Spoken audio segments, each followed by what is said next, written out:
आपके चैनल के माध्यम से, आपके यूट्यूब चैनल के माध्यम से सुन रहे आप सभी दर्शकों का अभिनंदन करता हूं। और हमारे दो वरिष्ठ साथियों ने न सिर्फ आज बल्कि लगातार जब से ये योजना घोषित की गई है भारतीय राष्ट्रीय कांग्रेस का पक्ष रख रहे हैं। मैं भारतीय राष्ट्रीय कांग्रेस का एक साधारण कार्यकर्ता हूं, उसके साथ साथ मैं बिहार का रहने वाला हूं। शायद ये पहला मौका है कि मैं आप तमाम लोगों के सामने स्पष्ट तरीके से यह बात रखना चाहता हूं कि मैं ऐसे परिवार से आता हूं, हमारे परिवार में रिश्तेदारी में 16 लोग आर्म फोर्सेस की नौकरी करते हैं। मैं ऐसे परिवार से आता हूं जिसको शहीद का परिवार कहा जाता है। इंसर्जेंसी में हमारे एक भाई की शहादत हुई है, उन्होंने अपना सर्वोच्च बलिदान दिया है। और आप सबके चैनल पे भी मैं यही देख रहा हूँ कि सब लोग यही कह रहे हैं कि सबसे ज़्यादा हिंसा बिहार में भड़क रही है। मैं इस बिंदु पे आपसे कुछ बात करना चाहता हूँ। पहली बात तो ये कि हम लोग मार्केटिंग नहीं करना जानते हैं। हमको लगता है कि सेना का, देश के सर्वोच्च सम्मान का, ये मार्केटिंग करने का चीज़ नहीं है। लेकिन आप एक एक मंत्रियों का बयान सुन करके देख लीजिए। जो लोग अग्निपथ योजना का फ़ायदा गिना रहे हैं, ऐसा लग रहा है कि कोई चीज़ वो बेचने की कोशिश कर रहे हैं। जैसे सेल्समैन की भाषा होती है ना, वाह मेगा बम्पर ऑफर चल रहा है, आपको 20 लाख रुपया भी मिल जाएगा, 4 साल में आप रिटायर भी हो जाएंगे, फिर आपको रिजर्वेशन भी मिल जाएगा। इस भाषा की मानसिकता को समझने का प्रयास कीजिए। ऐसा लगता है कि रेलवे स्टेशन के बाहर कोई चूहा मारने की दवा बेच रहा हो। साहब, आप मंत्री हैं, आप सबसे पहले देश की जनता को यह बताइए कि इस योजना की जरूरत क्या है। हर साल जब 50,000 से ज़्यादा भर्तियां और नियमित भर्तियां, जिसमें टीए भी है, डीए भी है, पेंशन भी है, सेंट्रल स्कूल में एडमिशन का भी प्रावधान है, रेलवे का भी टिकट मिलेगा, हवाई जहाज का भी टिकट मिलेगा, और अगर सर्वोच्च बलिदान आप देते हैं, आपको शहादत होती है, तो आपके परिवार का भी ख्याल रखा जाएगा। इन तमाम बातों को छोड़ करके मंत्री कह रहे हैं कि आपको 20 लाख रुपया मिल जाएगा इस उम्र में। ये वही भाषा नहीं है कि प्रधानमंत्री जी बोले थे कि काला धन वापस आ जाएगा तो आपके खाते में 15 लाख रुपया मिल जाएगा। मिल गया क्या 15 लाख रुपया? जिस खाते में 15 लाख रुपया मिलने वाला था ना, उसी खाते में 20 लाख रुपया भी मिलेगा। इस मानसिकता को समझने की जरूरत है, और इसीलिए हम लोग इस योजना की जरूरत पे सवाल उठा रहे हैं।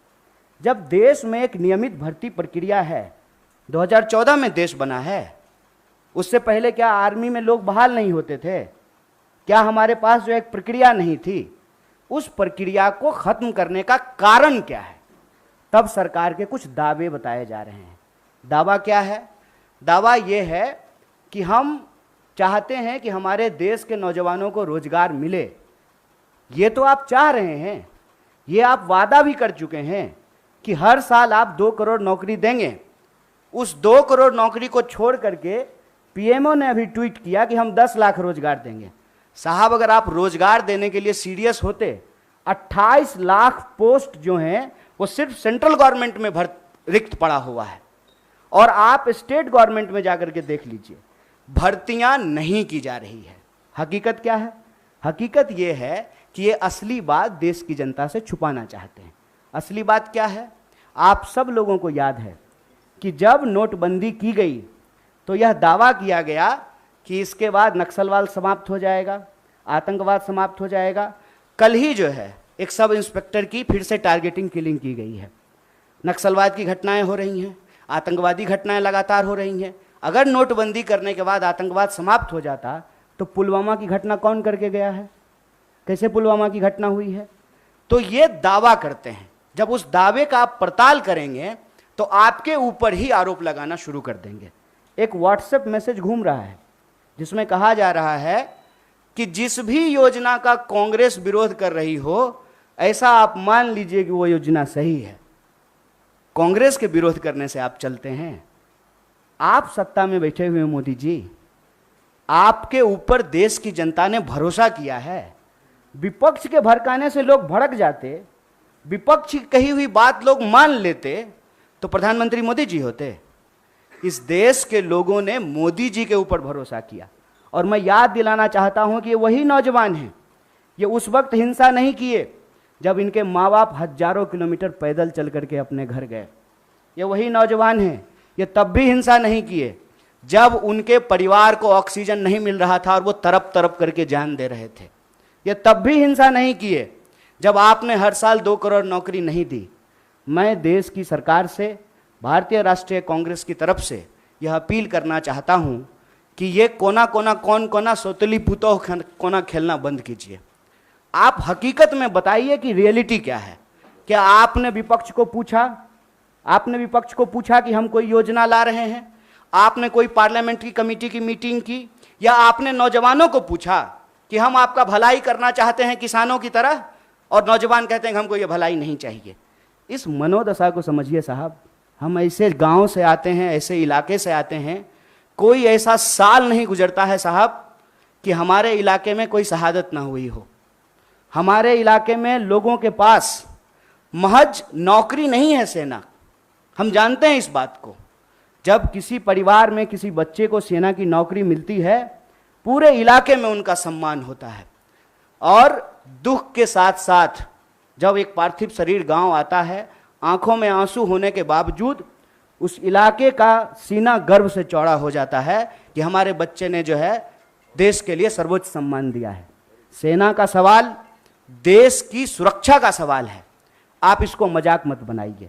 और एक बात हमारे साथी भी कह रहे हैं, आप तमाम मीडिया लोग भी इसको बोल रहे हैं कि उसमें से 25% लोगों को, साहब 25% नहीं, अप टू 25%, ध्यान रखिएगा, यह है सेल्समैन मेगा बम्पर ऑफर की मानसिकता।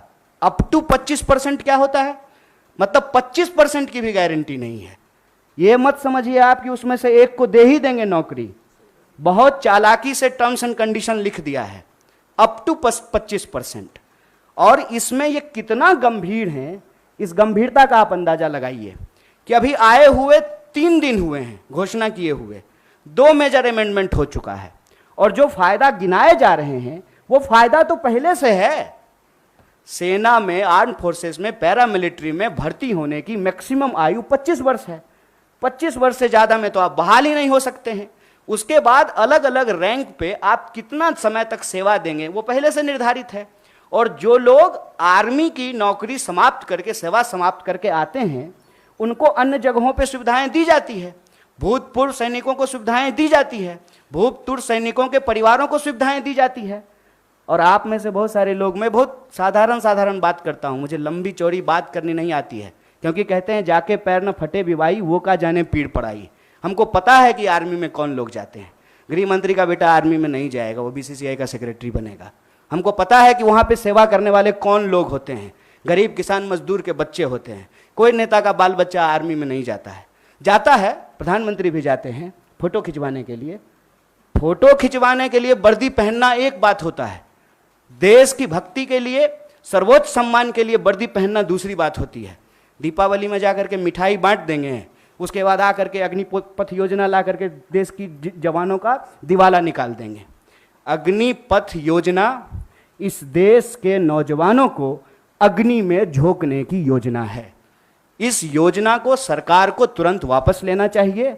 और ये जो लॉलीपॉप वाली भाषा है ना, इस लॉलीपॉप की भाषाओं को बंद करना चाहिए। और जहां तक बिहार में हिंसा का सवाल है, सीधा सा एक कारण समझ लीजिए, ये नौजवान ना किसी के द्वारा लाए गए हैं, ना किसी के द्वारा बुलाए गए हैं। आप तमाम प्रबुद्ध पत्रकार यहां बैठे हुए हैं, कोई ऑर्गेनाइज्ड आंदोलन होता है, उसका स्वरूप अलग होता है। हम लोग 3 दिन से नहीं डिटेन हो रहे हैं यहाँ पे, हमारा ऑफिस छावनी नहीं बना हुआ है। हम लोग आते हैं, पुलिस पकड़ करके हमको ले जाती है, कोई हिंसा नहीं होती है, कुछ भी नहीं होता है। उसमें हिंसा क्यों हुआ है? क्योंकि वहां नौजवानों का सब्र जो है पानी सर से ऊपर चला गया है। और एक बात और जान लीजिए, जो हमारा बेरोजगारी दर है देश का, बिहार का बेरोजगारी दर डबल है साहब।